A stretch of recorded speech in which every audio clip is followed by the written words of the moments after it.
Hello friends, कराई हूँ class 11 chapter 1 से मूल कॉन्सेप्ट। आई होप आप लोग को यह वीडियो बहुत पसंद आएगी। तो चलिए स्टार्ट करते हैं। तो मूल क्या होता है? अमाउंट ऑफ सब्सटेंस का ऐसा यूनिट मोल होता है। मोल आखिर है क्या? तो मोल किसी भी सब्सटेंस में number of atoms, molecules and ions बताता है। यानी कोई भी सब्सटेंस कितने पार्टिकल से मिलकर बना है यह मोल हमें बताता है। मान लीजिए ये हमारा फार्मूला है। मान लीजिए हम लोग यहाँ पे नंबर ऑफ मोल्स निकालना चाहते हैं, मतलब कोई भी सब्सटेंस कितने एटम्स, कितने मोलिक्यूल्स और कितने आयन से मिलकर बना है, हम लोग इस फार्मूला की सहायता से निकाल सकते हैं। किसी भी सब्सटेंस का हमें नंबर ऑफ पार्टिकल्स निकालनी है तो हम उसके लिए उस सब्सटेंस का वेट होना चाहिए। अगर वेट गिवन है तो हम नंबर ऑफ मोल्स निकाल सकते हैं, या फिर नंबर गिवन है, नंबर ऑफ मोल्स गिवन है तो हम लोग किसी भी सब्सटेंस का मास निकाल सकते हैं बहुत ही अच्छी तरीके से। मोल को थोड़ा और डीपली समझते हैं। मोल ओस्टवाल्ड वैज्ञानिक ने दिया था। तो mole mass of the substance, number of particles percent in the substance, इन दोनों के बीच में रिलेशन बताता है। तो मास ऑफ द सब्सटेंस, हम प्योर सब्सटेंस लेकर बात करेंगे। तो मास ऑफ द सब्सटेंस में हम प्योर सब्सटेंस लिए, एक एलिमेंट और दूसरा कंपाउंड। दो टाइप के प्योर सब्सटेंस होते हैं, एक एलिमेंट और दूसरा कंपाउंड। तो ये सबको पता है कि एलिमेंट एटम से मिलकर बना है और कंपाउंड मॉलिक्यूल से मिलकर बना है। और जो उसका नंबर ऑफ पार्टिकल्स है, इस एलिमेंट में कितने नंबर ऑफ एटम्स है, यानी इस एलिमेंट्स को बनाने में कितने नंबर ऑफ एटम्स लगे हैं, वो नंबर ऑफ एटम्स हमें मोल से ही प्राप्त होता है। और किसी भी कंपाउंड को बनने में नंबर ऑफ मॉलिक्यूल्स कितने लगे हैं वो भी हमें मोल से ही निकालने को मिल सकता है। मोल का डेफिनेशन कुछ इस तरह से है। वन मोल क्या है? One mole is the amount of a substance that contains as many particles as there are atoms in exactly 12 gram of the carbon 12। Carbon 12 क्या है? एक स्टैंडर्ड एटम्स होता है। आज के ज़माने में कार्बन 12 हमारे लिए बहुत ही ज़्यादा उपयोगी है। कार्बन 12 के मदद से ही हम लोग किसी भी एटम्स का आराम से उसका मास निकाल सकते हैं। एग्जैक्ट मास हम लोग कार्बन 12 से निकाल सकते हैं। पहले हालांकि ये नहीं था, पहले था हाइड्रोजन की सहायता से निकाला जाता था, लेकिन ये जो कार्बन 12 जब से आया तब से हम लोग का काम बहुत ही ज़्यादा आसान कर दिया। किसी भी एलिमेंट, किसी भी कंपाउंड, किसी भी सब्सटेंस का, किसी भी एटम्स का उसका मास, एग्जैक्ट मास हमें कार्बन 12 से मिल जाता है। तो एक मोल बराबर होता है 6.003 इंटू 10⁻23 ग्राम। 6.023 इंटू 10⁻23 इसे हम लोग एवोगाड्रोस नंबर के नाम से जानते हैं। एक मोल बराबर 6.023 इंटू 10⁻23 ग्राम होता है। तो ये इतना ग्राम जो है वो एक एवोगाड्रो नंबर के इक्वल होता है, यानी इतने नंबर को हम लोग एवोगाड्रो नंबर भी बोलते हैं। तो किसी भी एटम का मास हमको निकालनी है, कार्बन 12 की मदद से हम लोग कैसे निकालते हैं देखते हैं। मास of the one oxygen atom का जब हम लोग मास निकालेंगे तो हम लोग क्या करेंगे, सबसे पहले ऑक्सीजन का एटॉमिक मास लिख लेंगे। ऑक्सीजन का एटॉमिक मास 16 होता है। उसके बाद जो हमारा ये फार्मूला होता है 1/12 into mass of the one carbon atom, यानी कि C12 के मदद से ही हम लोग किसी भी एटम का मास निकाल सकते हैं, एग्जैक्ट मास। तो हमने लिखते हैं 16 into 1/12 mass of 1 C12 atom. इसी तरीके से मास ऑफ 1 सोडियम का निकालेंगे। सोडियम का सबसे पहले उसका एटॉमिक मास लिख लेंगे। सोडियम का एटॉमिक मास 23। उसके बाद हम लोग 1/12 मास ऑफ 1 कार्बन 12 एटम। इसी तरीके से मास का निकालेंगे, इसी तरह से नाइट्रोजन का मास निकालेंगे।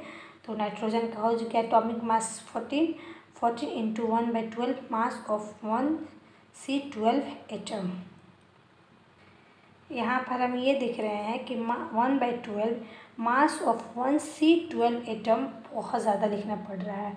किसी भी एलिमेंट का, किसी भी एटम का जब हम मास निकाल रहे हैं तो ये C12 की मदद से हम लोग किसी भी एटम का मास आराम से निकाल सकते हैं। किसी भी एक एटम का मास हम लोग बहुत ही अच्छे से निकाल सकते हैं। तो इसलिए यहाँ पे जो 1/12 मास ऑफ 1C12 एटम जो बार बार लिखना पड़ रहा है, तो इतना लॉन्ग ना लिखकर वैज्ञानिकों ने इतने लॉन्ग को शॉर्ट फॉर्म दे दिया है AMU, एटॉमिक मास यूनिट। यानी कि 1/12 into mass of C12 atom बराबर 1 AMU हम लिख सकते हैं। यानी इतना ना लिखकर, इतना लॉन्ग ना लिखकर हम लोग उसको AMU में लिख सकते हैं। जैसे AMU का फुल फॉर्म होता है एटॉमिक मास यूनिट, मतलब कि मास ऑफ 1 ऑक्सीजन लिखना है तो हम लोग 1/12 मास ऑफ 1C12 एटम की जगह पे हम लोग AMU लिख सकते हैं। उसी तरीके से मास ऑफ 1 नाइट्रोजन का निकालना होगा तो हम लोग आराम से उसको 14 AMU लिख सकते हैं। ये शॉर्ट फॉर्म है, यही हमारा एटॉमिक मास होता है। फिर भी एटॉमिक मास का एक बार डेफिनेशन समझ लेते हैं। It's the average relative atomic mass of an atom. It indicates that how many times an atom of that element is heavier as comparing with 1/12 of the mass of an atom of C12 है।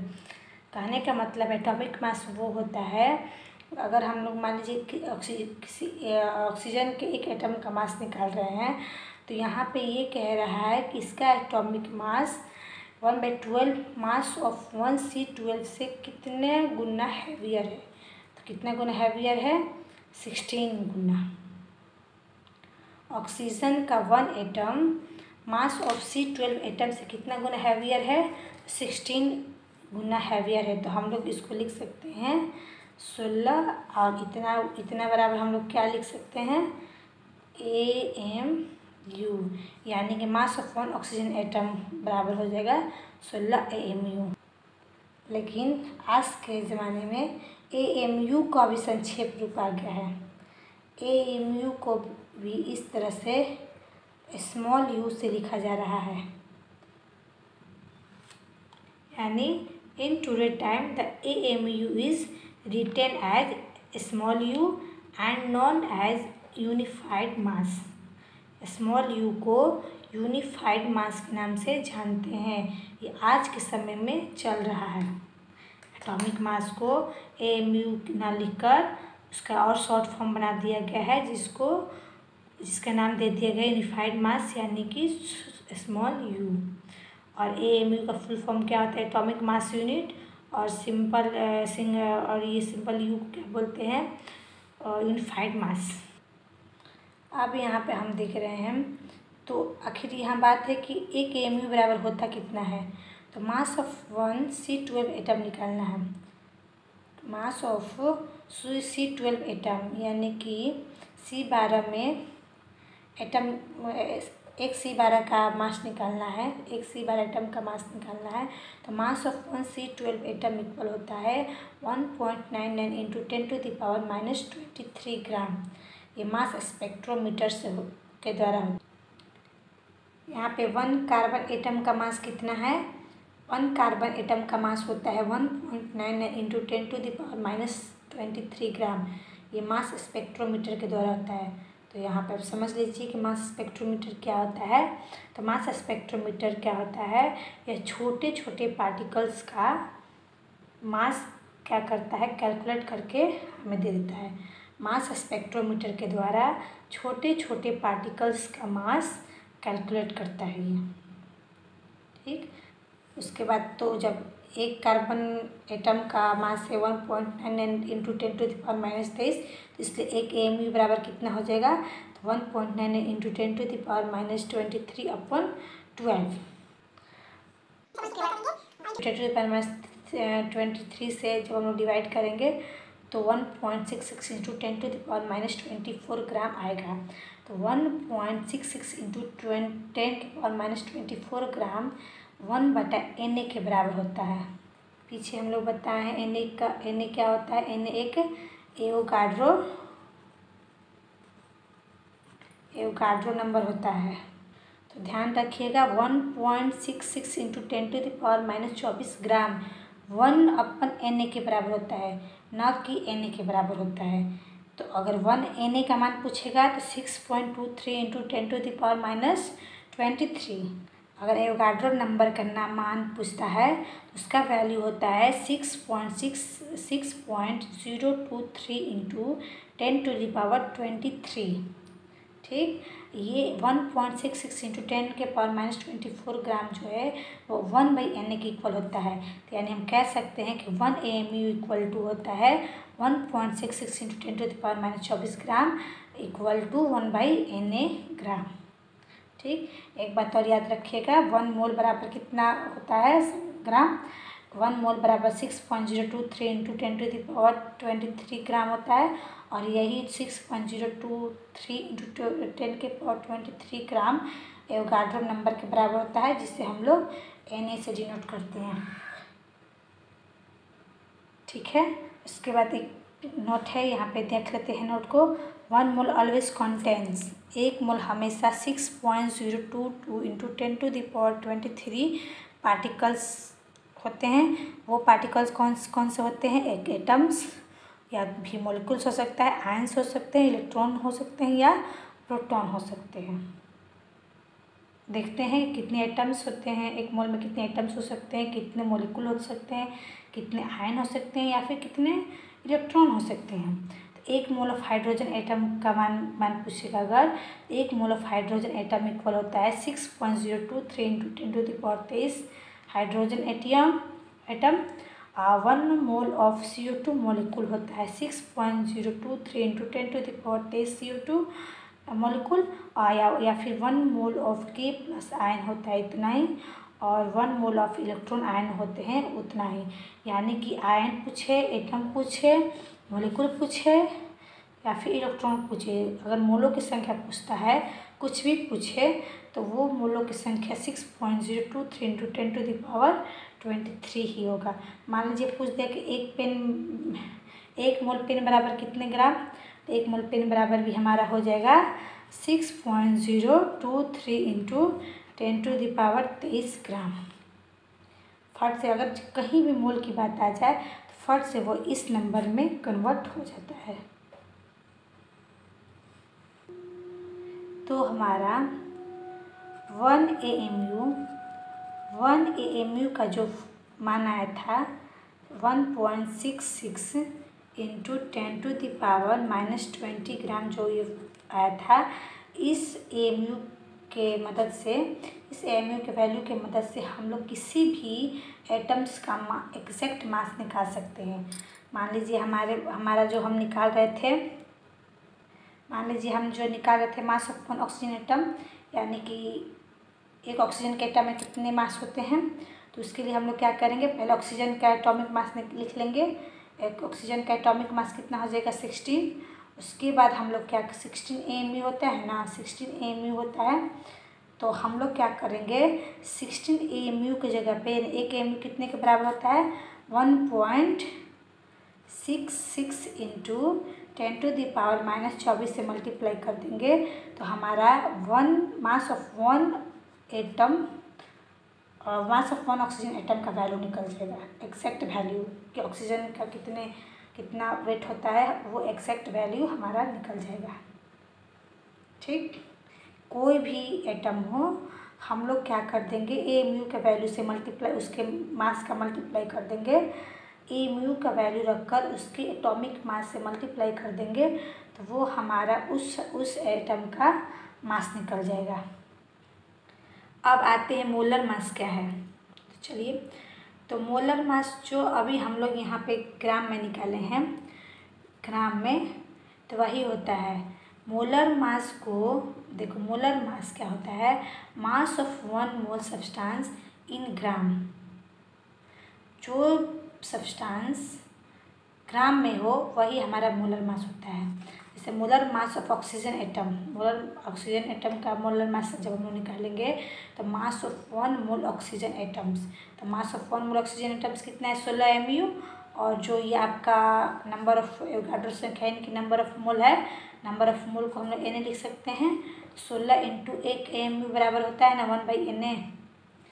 1 AMU equal जो formula हमारा यहाँ होता था इतना बराबर होता है 1/Na। तो हम लोग इतना ना लिखकर हम लोग इतना लिख सकते हैं। तो हम लोग AMU की जगह पर 1/Na लिखे और ये हमारा जो नंबर ऑफ मोल है यानी एवोगाड्रो नंबर है वो वहाँ पे हम लोग लिख दिए। Na से Na कट गया तो हमारा बचा 16G। तो यही 16G क्या हो गया हमारा molar mass of 1 oxygen atom. जो जिस भी एटम का वैल्यू ग्राम में दिया हो तो हम कहेंगे कि वो ग्राम वाला वैल्यू मोलर मास है। और जो AMU में दिया हो वो AMU क्या होता है उसका एटॉमिक मास होता है। हेलो, याद रखिएगा जहाँ भी AMU की बात होगी, याद रखिएगा जहाँ भी AMU की बात होगी तो AMU का जहाँ भी बात होगी तो हम समझ जाएंगे कि वो एटॉमिक मास की बात कर रहा है, यानी मास ऑफ उस एटम का एटॉमिक मास की बात कर रहा है। और जहाँ पे जहाँ ग्राम लिखा रहेगा तो हम समझ जाएंगे कि वो उस एटम का मोलर मास की बात कर रहा है। AMU और ग्राम में अंतर क्या है कि जहाँ पे ग्राम होगा वो मोलर मास होगा उस एटम का, और जहाँ पे AMU होगा वो एटॉमिक मास होगा उस एटम का। बस चलिए इस मूल पर कुछ क्वेश्चंस बना लेते हैं। तो बस याद करने वाली कुछ बातें हैं, सो याद कर लीजिएगा आप लोग। 1 मोल ऑफ एटम्स बराबर होता है कितना ग्राम 6.022 या 3 इंटू 10⁻23 ग्राम। और उसके बाद नंबर ऑफ मोल्स अगर निकालना हो, अगर वॉल्यूम दिया हो STP या NTP यानी साधारण तादाद या NTP पे दिया हो तो उसका फार्मूला आता है वॉल्यूम गिवन बाय 22.4 लीटर। तो नंबर ऑफ मोल्स जो होते हैं ये सिर्फ आइडियल गैसेस के लिए है, आइडियल गैसेस के बारे में है, जिसका फार्मूला आता है PV बराबर nRT। जो इस रूल को फॉलो करेगा उसी का ये मोल्स निकलेगा। तो चलिए बनाते हैं। हमारा क्वेश्चन है find number of moles of atoms in 160 gram of oxygen, also find number of atoms in present. तो यहाँ पर हम देख रहे हैं नंबर ऑफ मोल्स दिया है। नंबर ऑफ मोल्स बड़ा फार्मूला आता है मास बटा मोलर मास। तो मास कितना दे दिया है एटम्स का 160 ग्राम। उसके बाद मोलर मास हम निकाल लेंगे तो किस एटम्स की बात कर रहा है ऑक्सीजन का। तो ऑक्सीजन का हो जाएगा हमारा एटॉमिक मास हो जाएगा 16 या सॉरी मोलर मास ग्राम में है तो मोलर मास उसका 16 हो जाएगा। तो हम कटा दिए तो ये हमारा 10 आ गया, जी से जी कट गया तो 1/60 अपन 16 कटेगा तो 10 मोल्स ऑफ ऑक्सीजन। तो जब 10 मोल्स ऑफ ऑक्सीजन आ गया तो नंबर ऑफ एटम्स निकल के फार्मूला क्या आता है 3 इंटू Na। तो 3 इंटू Na का मान कितना होता है 6.022 इंटू 10⁻23। तो मल्टीप्लाई कर देंगे तो वो हमारा ऑक्सीजन का एटम निकल जाएगा। Next find the number of moles present in 10 gram of CaCO3। मोलों की संख्या ज्ञात करनी 10 ग्राम में CaCO3 का। तो वही फार्मूला होगा नंबर ऑफ मोल्स का फार्मूला आता है गिवन मास बटा मोलर मास। तो गिवन मास कितना दिया है 10 ग्राम। उसके बाद मोलर मास निकालेंगे किसका, इस मॉलिक्यूल का मोलर मास निकालेंगे। CaCO3 का मोलर मास हो जाएगा 40 + 12 + 48 तो 10/100। तो इसको कटा दिए तो 0.1 मोल। ये सिर्फ मोल का संख्या पूछ रहा था तो हमारा निकल गया number of moles 0.1 mole. Third हमारा है find the number of moles present in. अब हम लोग आ गए वॉल्यूम में। तो 5.6 लीटर NH3 में अमोनिया में साधारण तापदाब पर निकालना है नंबर ऑफ मोल्स। तो नंबर ऑफ मोल्स इक्वल क्या होता है फार्मूला लीटर में, तो V बटा में 22.4 लीटर। तो V का मान दे दिया है, वॉल्यूम दे दिया है 5.6 वॉल्यूम लिख दिए और 22.4 लीटर देते तो लीटर से लीटर कट गया तो ये हमारा आगे 0.25 मोल। ठीक उसी तरीके से वो STP पे और ये NTP पे निकाल लेते हैं। तो एनटीपी का सेम फार्मूला वही होगा, नंबर ऑफ मोल्स बराबर होता है V बटा में 22.4 लीटर। V का मान दे दिया है 44.8, अपन में हो जाएगा 22.4 लीटर। लीटर से लीटर कट गया और ये हमारा हो गया 0.05 मोल। उसी तरीके से 4th नंबर देख लेते हैं। Find the volume of 128 gram of SO2 at HTP। अब इसका वॉल्यूम निकालना है 128 ग्राम में साधारण तापदाब पर SO2 में। तो हमारा वही फार्मूला, सेम प्रोसेस वही होगा।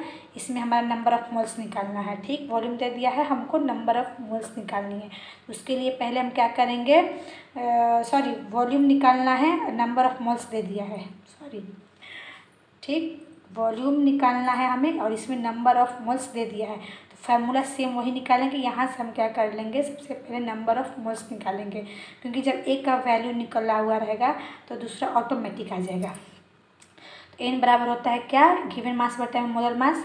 गिवन मास दे दिया है 128 बट्टा में मोलर मास। तो मोलर मास SO2 का मोलर मास निकल जाएगा। S का हो गया 32 और O का 32, यानी कि इसका एटॉमिक नंबर होता है 16 S का। तो 16 2 या कितना हो जाएगा 32 और O2 का वैल्यू हो गया 2 × 16 तो 16 दूनी 32। तो दोनों को ऐड कर देंगे तो 64 डिवाइडेड हो गया 120 से, तो हमारा आ गया 2 मोल। यानी कि यहाँ पे हम जब नंबर ऑफ मोल्स निकाले 128 ग्राम में तो हमारा आया 2 मोल। नंबर ऑफ मोल्स हमारा आया 2 मोल्स।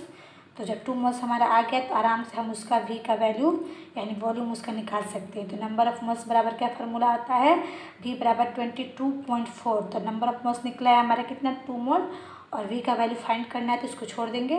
22.4 लीटर जो होता है वो दे देंगे, तो क्रॉस मल्टीप्लाई किए तो V इक्वल हमारा आ गया 2 × 22.4 लीटर, मल्टीप्लाई किए तो 44.8 लीटर।